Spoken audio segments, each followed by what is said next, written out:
What up, though? Welcome to the Boss of Ball Out podcast, your home for organic debate about Detroit Lions news and rumors. It's your man, Curt Steele. On today's show, we look at some camp battles that may happen during training camp this year. It's going to be epic, man. We're on our way to 3,000 subscribers, and we are currently at 2812. So go ahead and like the video, share the video, and subscribe to the channel. You know, all these things help us get this content to more Detroit Lions fans like yourself.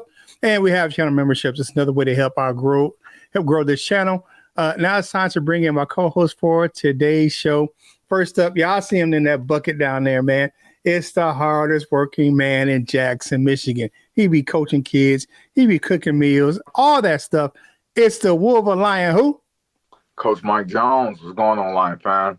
And it's your auntie's favorite Detroit Lions content creator, man, because they will bring him a plate from the cookout. Man, it's my man, LL Cool 20. What's going on, my guy? Nobody brought me a plate on Easter. Happy Wednesday, y'all. Yeah, they wasn't acting right. Yeah, they'll get it together. All right. If you are new to the channel, you don't know how our show works. We look at Detroit Lions news, headlines, or takes. If we agree, we say they are balls up with that big blade dance. If we disagree, we say they are balled on, and we give our take on why we agree or disagree.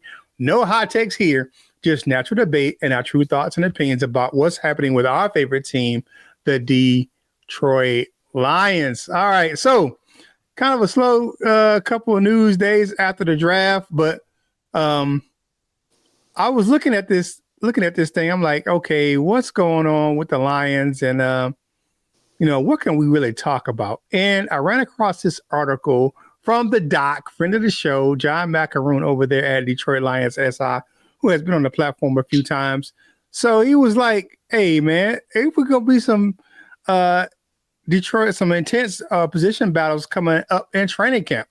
You know, training camp's going to start a little early this year because the Detroit Lions have been tasked for the Hall of Fame game against the LA Chargers. So there's going to be a little extended training camp, and you got some camp battles. I'm looking at this thing like I'm looking at all the positions that we drafted, and then guys that we had that was already on the roster, and guys we added in free agency. I'm like, okay, we're gonna have some battles on our hands. So I kind of perused his article, and I'm like, let's kind of take a look at these three areas that Macaroon said that was going to be position battles for the Detroit Lions, man. So the first up is going to be the guard position, right? And the competition is, as he states in the article, is Graham Glasgow, Christian Mahogany, Tate Ratledge, and the rookie Miles Frazier, all vying for roles. Now, I don't think you have to be a really Stevie Wonder to know that Graham Glasgow struggled a bit last year because we just saw it. And I think it's because they played him at left guard instead of right. I think he's a better right guard than he is left guard. And Mahogany, he shows some potential, man. Your old Strebo, as LL calls him. He showed some promise, man, in limited action. I think he played better on the left side than he did the right. So I'm looking at him to get that right. I mean, that left guard starting position. But you got two rookies coming in from the SEC, and Ratledge and Frazier. And they say that doggone Ratledge is nasty. He's what you call that dirtbag type player, just like Mahogany.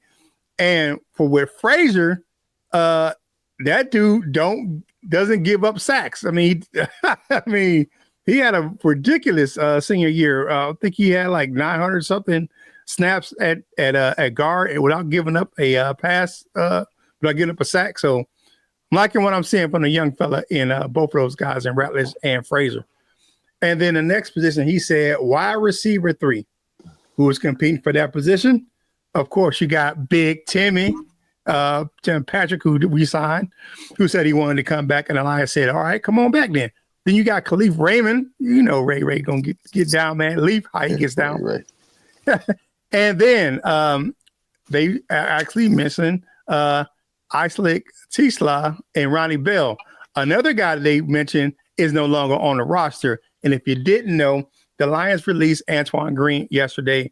You know, he had that career-threatening TBI last year because it wasn't a concussion; it was a traumatic brain injury. So they released him yesterday. So that was after this article came out. But Patrick brings that experience, man. I think it gives him that edge, man. Big body, and he's just been in the league a little bit longer. T-Slide, you know, he could step up. You know what I'm saying? You know, we'll see what's going on with that dude, man. And you can never count out Khalif Raymond. You just can because he always makes some big plays, man. The little dude, he gets it in on the field, man. Look at that Tennessee game, man. He took over that game because not only did he have a touchdown on special teams, he had a touchdown on offense as well. He just made some big plays in that game. You know, of course, you know, it was a blowout, but he always seems to make some plays in the season at wide receiver. You look at it, even in the Minnesota game, where that game was a tight game, he had a touchdown in that game. So you look at Khalif Raymond, man, he's always a threat. He's so fast, man. You know what you're going to get from him. Really, Jared Goff knows what you're going to get from him as well. And then the last position is defensive end. Now, here's the deal with that. Everybody gonna be like, "Stu, why you talking about defensive end? You know, it's a sore spot." God damn it, we gotta talk about it because it's gonna be a position battle. You got somebody called him Marcus Davenport. It's in there, and then you got Josh Pascal, Aquadim Mohammed, Ahmeen Hassanin, all going to battle out for the opposite side of Aiden Hutchinson. Now, Davenport needs to show he's healthy. We already know Davenport, how he gets down, but if he can stay healthy, man, I'll say make him a rotational player. Don't make him a starter. Make him kind of save that dude. Kind of put some other guys ahead, you know, maybe one guy ahead of him where he can rotate in, rotate out, and try to keep him healthy. And then, of course, you got Pascal who can set the edge, and he definitely is good against the run. Aquadim Muhammad made an impact last year, man, just off the edge. You saw what he did, especially when he teamed up with a guy like Big Z. And Hassanin, I butchered that dude's name. He got a great work ethic, excuse me. But he's gonna have to polish his skills. We all know how raw he is, man. And one person I'm gonna mention, it wasn't mentioned in the article, but don't rule out the return of a veteran defensive end who is currently dating a Detroit rap goddess. All right. And then we had one more, man. We got one more. I forgot about it. It was 4. I'm sorry.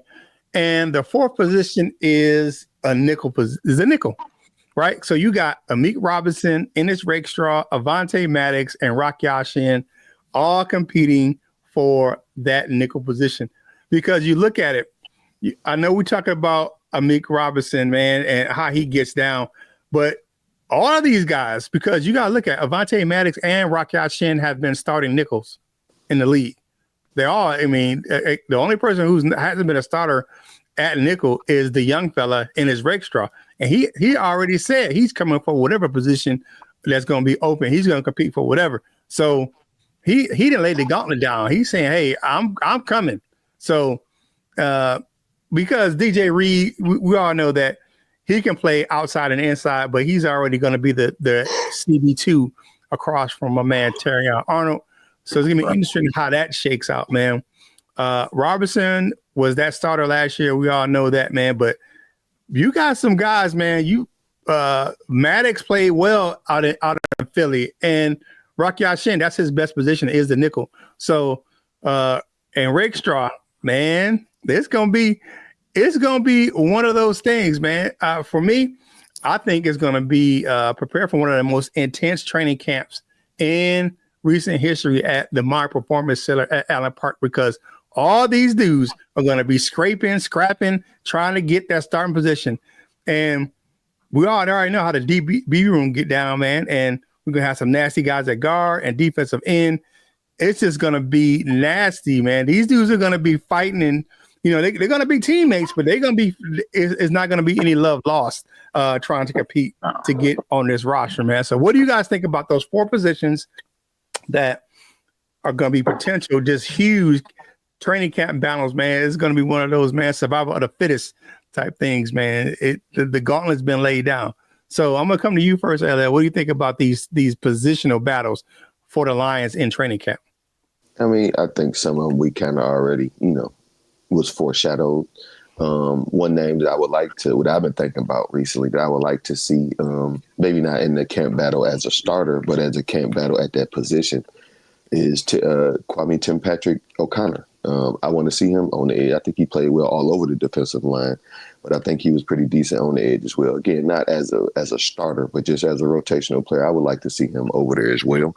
And every time we mention Big Z, we don't have to mention who he's dating, just for the record. But as far as the guard position as well, that's going to be interesting. I think you kind of laid it out, at least as far as how some of us think it's going to go. With Strebo at left guard and Ratledge or somebody else at right guard, because that's how it probably should shake out. I think that Mahogany played better at left, and whoever's going to have to play over at right, whether that be Glasgow, which played better at right, and or Ratledge or Miles Frazier. But Miles Frazier has a whole lot of versatility, which we'll talk about in a minute or two, and he could play anywhere as well. I think wide receiver battle is going to be interesting as well.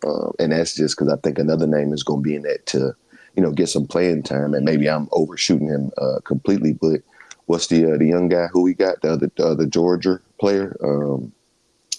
Skipping me right now. I think I know you're talking about the slot we got from Georgia.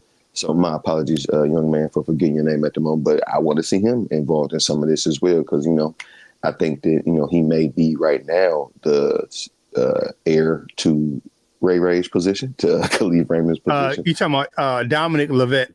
Yeah, Lovett. Yeah, that's it. Sorry, sir, and thank you, Curt, for that. But I want to see him involved as well. Even I know he's a late round pick and is going to be in a battle to make the roster, but I want to see him getting some reps out there, actually running routes and stuff as well. I know he's projected to be, if he does make the team, whatever, he's going to contribute immediately on special teams. But I want to see him out there as well, competing. And what else? Which other one did I miss? Nickel. Vontae Maddox, I don't want to see him. It's a couple of them I don't want to see. I ain't gonna name them specifically. But I'm more interested, of course, in the rookie or the second year player in Rakestraw and how am I forgetting his name? Meek Robinson. Yeah, Meek Robinson. How did I forget his name? But Rakestraw and Meek, I want to see that battle full or wholeheartedly. I kind of want to see, honestly, I want to see, I know it ain't going to happen because, I don't know, because we don't necessarily go by who gets paid more. So I want to see if he competes for that outside cornerback position, even if he does shake down to end up being in the nickel. But I want to see him compete out there as well. I think he played pretty well out there last year out of necessity. So, I think it's going to be, it's a lot of decisions to be made and a lot of good people to fight those fights for those positions. So good luck to all of y'all. Yeah, what you got, Coach? Now, like I said, man, somebody said it's gonna be a bloodbath in the thing at Allen Park, man. So let's start off with that old line, man. I personally, that guard spot is gonna be tough. It's gonna be tough. But I'm gonna let y'all know in my segment exactly what's gonna go down and that. But you know what? Miles Frazier gonna be some competition. Because he's able to jump from left side to right side. He can play guard. He was all freshman All American as a left tackle at LSU. So don't say too much more. Okay, my bad. My bad. Yeah, man. So then we get over to that, so we get over to that receiver spot, man, and I personally think Khalif Raymond is going to be receiver 5 and designated to, kick returns and things like that because he can show his explosive dynamic position, But I think Kwame Tim Patrick, as you like to call him, LL, mm-hmm. I believe he'll be dethroned by about mid-season by Mr. Tisla. So that's just what I'm saying. And then when it comes over to defensive end, to pass rusher, you know what? I think it's going to be a rotation all year long. I think who gets the start depends on what team we're playing, what's their strength. Um, but I do think that, when it gets later in the season, I think Ahmed Hassanin will get on the field more and more and more. Um, but I definitely will be looking at this Hall of Fame game to really, because I think that's when all the rookies and all the, friends, roster guys are going to play. I don't think we're going to see any starters in the Hall of Fame game. It's just too quick for them to get their bodies ready. So it'll be interesting to see those guys in that Hall of Fame game, man. And cornerback, you know what? I actually think that Ennis Rakestraw is going to compete with DJ Reed, and they're going to both slide in and out. From inside corner to outside. I think there's so much positional flexibility there with Rakestraw, with DJ Reed, with Meek Robertson. Terrion Arnold can even go inside. So I don't think that anybody's going to be locked down to one position. I think they're going to be moving all around and shuffling, on that back end. So I think they're going to go with a lot of 5 defensive back sets because that's what, excuse me, that's what a lot of, that's what a lot of defenses are switching to is 4-2-5. So I don't know, man. It will be a bloodbath, but that's what I think. Those are my thoughts. So, Hey, I feel you, man. Hey, like the video, share the video, and comment on the video. All these things help us get this content to more Detroit Lions fans just like yourself. Yeah, I know that the Boss Up All Our podcast is brought to you by Dubby. So go check the link out in the description, man. It's all natural. It's one of those things they got to do a lot of amino acids and vitamins and, of course, some caffeine, no sugar. Of course, that helps people like me who have type 2 diabetes. So, hey, man, go check it out. Link to the description. Put Boss Up Ball Out Pod 10 into the link in that in the when you check out, and then you will get 10% off your order. So, hey, man, start off your day with Dubby. You know how we get down here. All right, so my man LL, you're going to talk about this young fella out of LSU that we got late in the draft. So go ahead and talk to us about about Miles Frazier.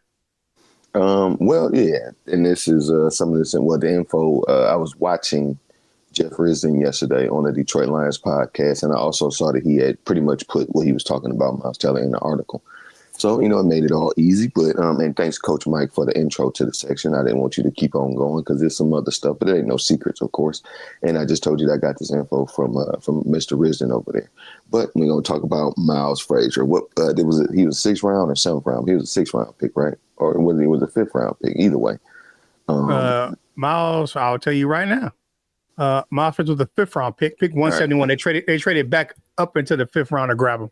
All right, so that should show you something that they be trading up. And I don't even, because some of this, I hear people say that, because they traded, that means this. I think we kind of saying that really don't mean much. Like they could trade for somebody and they'll never see the field. We kept saying that about Trinity Benson, and I cannot remember a thing that he did on the field. But that's either here nor there. But Miles Frazier, experience, lots of experience. Played a lot in college. Transfer, started out at Florida International, and that's where Coach Mike was mentioning that he played at left tackle, and actually was first team All-American as a freshman at left tackle. So won't you look at that? Or an All-American, I don't know if it's first team, however it go. But he was All-American at left tackle as a freshman. So then he transferred to LSU and played all over the defensive line, played left tackle, left guard, right tackle, right guard. Did not play very much center. But then in the press conference, we heard Brad Holmes himself say, we're going to cross-train him and Miles Frazier and Ratledge at center.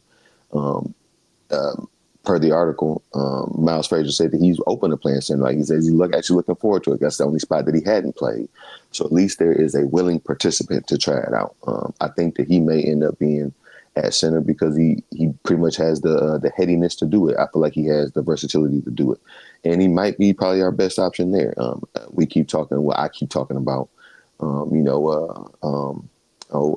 Frank Ragnow's what's the word here? Longevity, or how long he's going to be around.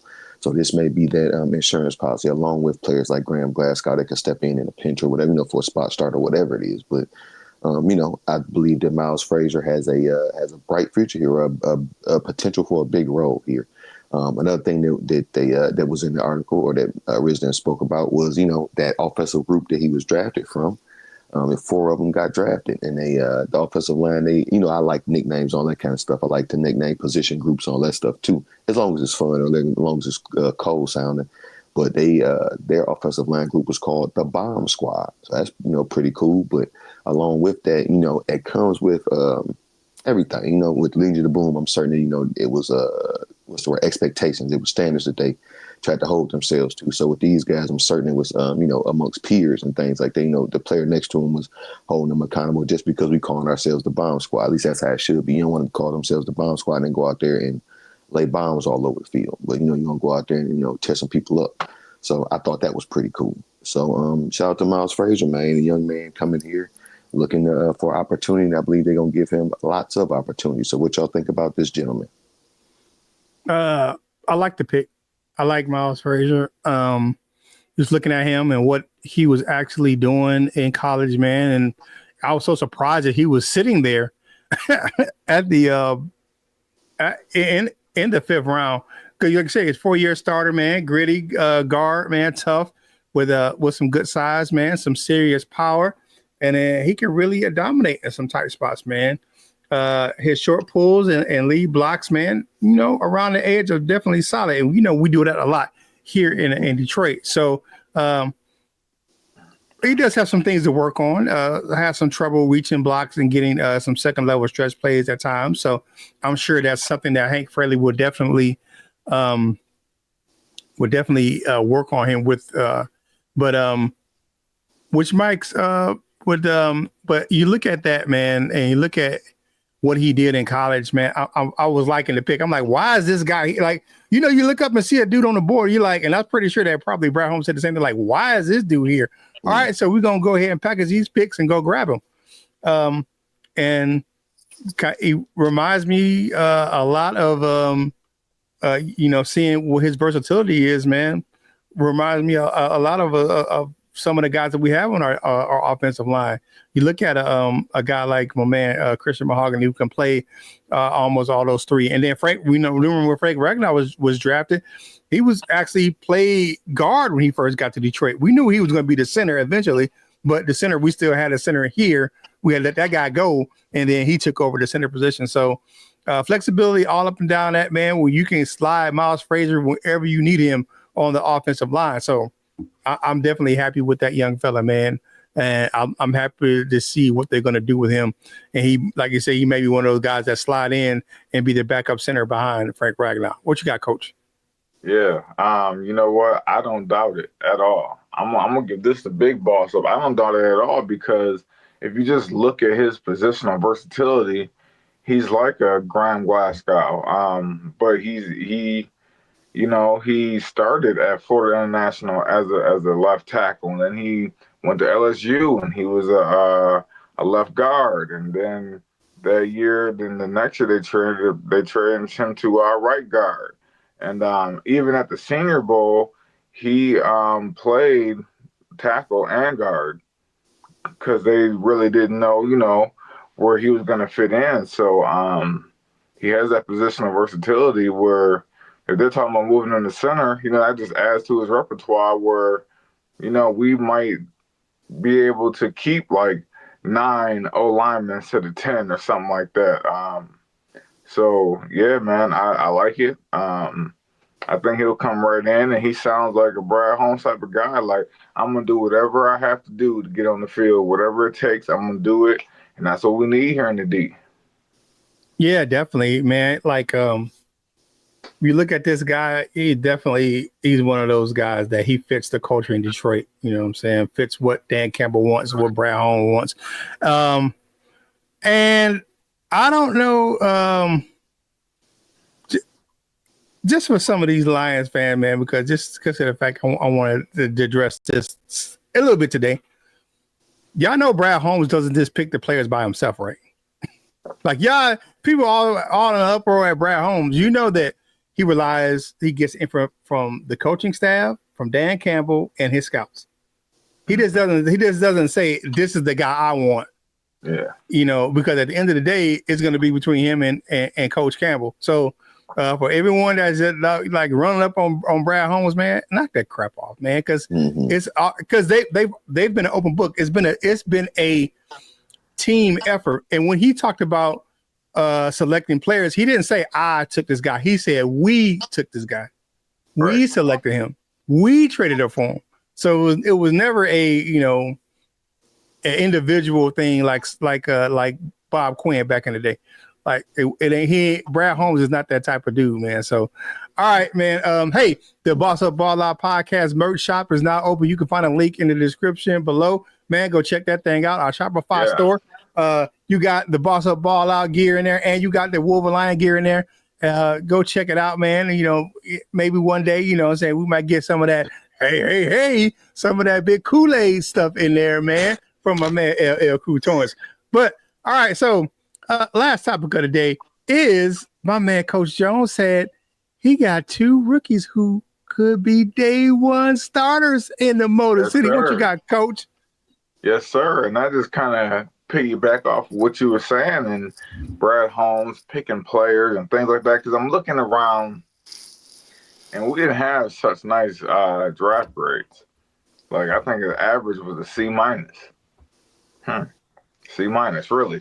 Well, yeah. They a lot of people have the Detroit Lions kind of in the back 8 of draft classes. And I'm looking and I'm like, I don't understand it, because I see not one, I see 2 week 1 starters in this draft class. And I'm just saying, if you're a week 1 starter on a roster that was 15-2 and the number 1 seed, I would think that's pretty damn good to select. So without further ado, I think Talik Williams, will be a day 1 starter. I think he'll dethrone Levi Onwuzurike. I just don't see I don't see him coming out the game much at all. Maybe for a breather or things like that, but that young man, now that I've watched a little bit more of his tape, he's gonna be there. And then I think he's gonna slide over when DJ Reader needed a break, and then he's gonna come out. And I think Talik Williams, I don't know why I keep saying Jackson. Talik Williams will probably be on the field for about 65 or 70% of the defensive snaps. That dude is a monster. And I just don't see him leaving the field with his third down pass rushing capabilities. He's going to be there, man. And then secondly, Tate Ratledge. As I've been outspoken saying, Tate Ratledge is going to dethrone or de-seat Graham Glasgow at that right guard position. I know, a lot of people think, well, Graham Glasgow can move back to right guard where he plays so good. I just don't think Graham Glasgow is a better player than Tate Ratledge. Maybe he was, but I don't think he is now. I think now they go head up. I think Tate Ratledge takes over that starting spot. Because he has what you say, Curt. He has that nastiness. He has that dirtbag mentality. He has that, and having 2 guards with that is what's gonna keep this O-line young, fresh, and steam plowing people. I think if Brown Glasgow plays, I think the line will take a step back. And I just don't think that Detroit Lions are undertaking steps back. They're about going forward. So when people question this draft class and act like Oh man, this is a C minus, C plus. This is back end. We're gonna have 2 day week one starters, I believe, from this draft class on a 15-2 roster, a number one seed roster. And I'm like you said, Curt, Brad doesn't make these picks by himself.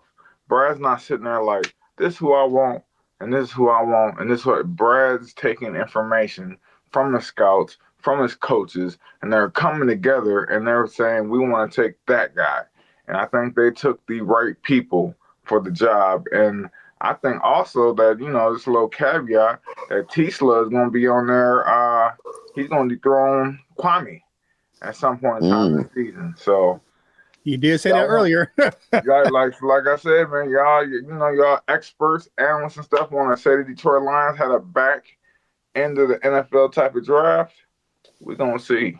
Because some of these back end players are gonna be starting on a 15-2 roster. Bet you that. Yeah, I look at those guys. I kind of agree with you. I think that Talik Williams will be a day one starter. Shout out to the Lions organization, man, and shout out to my man J-Mo, because the picture that they Williams took holding a one jersey, that was a J-Mo. That was a game jersey. That's J-Mo. That's Jameson Williams number one jersey. Because y'all know that the little draft pick jersey got the little regular straight sleeves. He had the little the sleeves, the actual game jersey. I'm like, they just went in to J-Mo's locker and just said, hey, I got the same name. He's the number one pick. Mm-hmm. Here you go. But I digress, man. I'm just having a little fun. But looking at that young fella, man, he came in to start, and he's going to start most of the season. He's going to help backfill for Aleem McNeil, who won't be back until December. And then next season, you're going to see them two guys playing with each other next year, because Reader's going to be, I don't think they're going to re-sign Reader, because you look at the contract that Aleem McNeil just signed, and I think this is going to be Reader's last year in Detroit. So, yeah, I don't see him signing for a veteran minimum contract next year. But he still just has some stuff left in the tank. So I'll agree with that on Williams. And I definitely agree on Ratledge, man. That dude's a nasty dirtbag, and he definitely can dethrone Graham Glasgow, who did not have a great season last year, and he's getting a little up there in the tooth. So the tooth shall set you free, and it may be a cut day for Graham Glasgow after training camp. So we'll see. Okay. We'll see. All right. Hey, all right. What you got, Elliot, on these two young rookies that Coach Jones said could be day one starters? I probably wouldn't cut Graham Glasgow, but that's neither here nor there. I like it. I like that Coach Mike give you a boss up on that or on those points. Ratledge starting at guard. I mean, it's number one. It's the trenches. So what we keep talking about.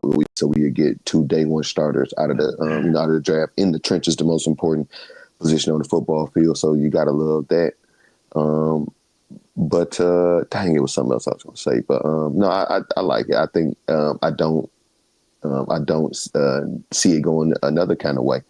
One thing that's going to be interesting, like you said, what's going to end up happening next year, I guess, with both lines. But will DJ Reader stick around, or will he go someplace else or retire, or whatever it's going to be, or will they just say, thank you for your service, sir.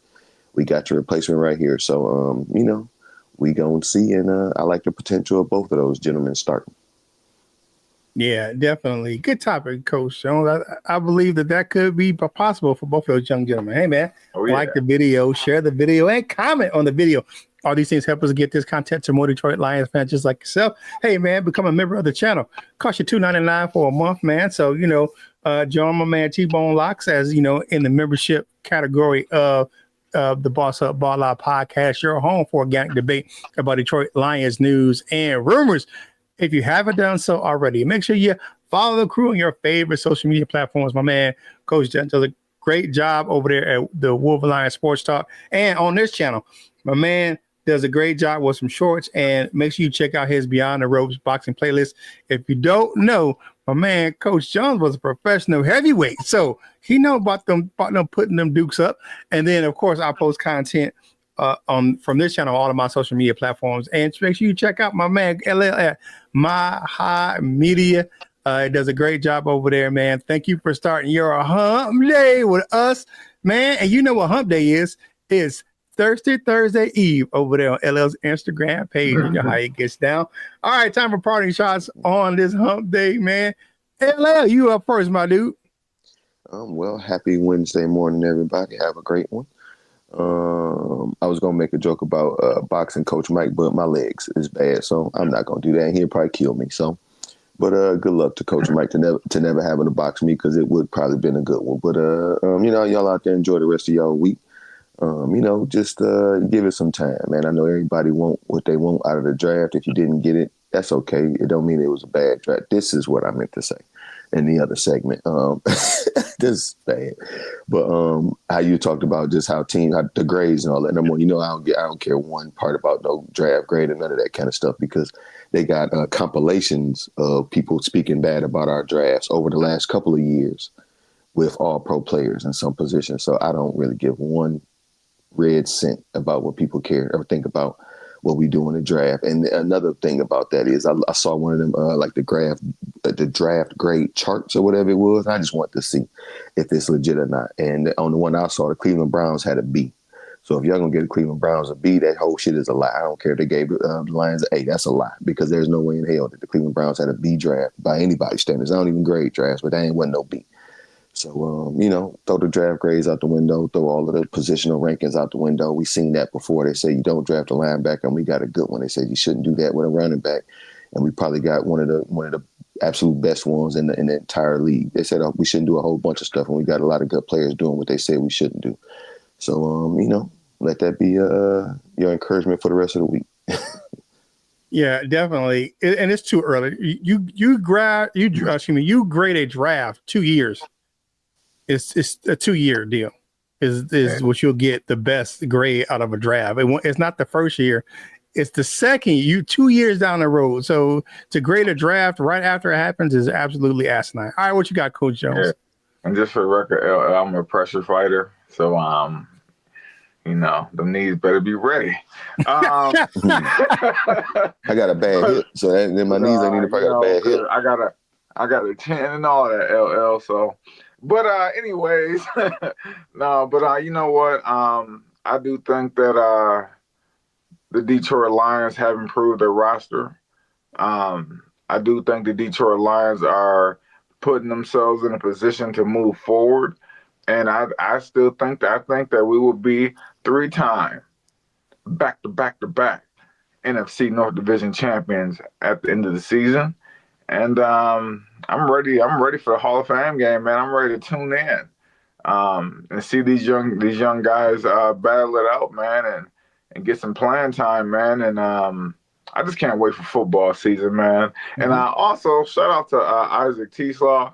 Listen, man, can you please put a word in at Hillsdale College? Mm-hmm. Because I had an interview yesterday for a chef position at Hillsdale College, and the department, the head of dining actually mentioned you, and I told my podcast, and I'm like, you make some connections there. I don't know. You know what I'm saying? Maybe you can do something, man. Come on, T-Slaw. You can actually one-on-one me and get your name right. You know what I'm saying? So we can have that. You know what I'm saying? We can. Coach Jones, networking down there at Hillsdale College, man. Hey, man, thank you for starting your work day out. You're on day with us right here on the Boss Up Ball Out podcast, your home for organic debate about Detroit Lions news and rumors. Hey, I will be back on Friday for our usual live show on Friday, so make sure you come through and check it out, man. Probably going to talk about this Hall of Fame game and the ramifications of what it means for the Lions' off-season schedule. So make sure you tune in on Friday, man. If you're having a good day on this hump day, man, because sometimes that can be a little hard, make sure you spread that joy. You never know when a small kind word can make someone's day or change their whole outlook on life. And whatever you do in life, you got to boss up, ball out, and be the best version of you that you can be. From my fellas, LL Cool Torrance and Coach Mike Jones, this is Curt Steele, and we will holla at you real soon.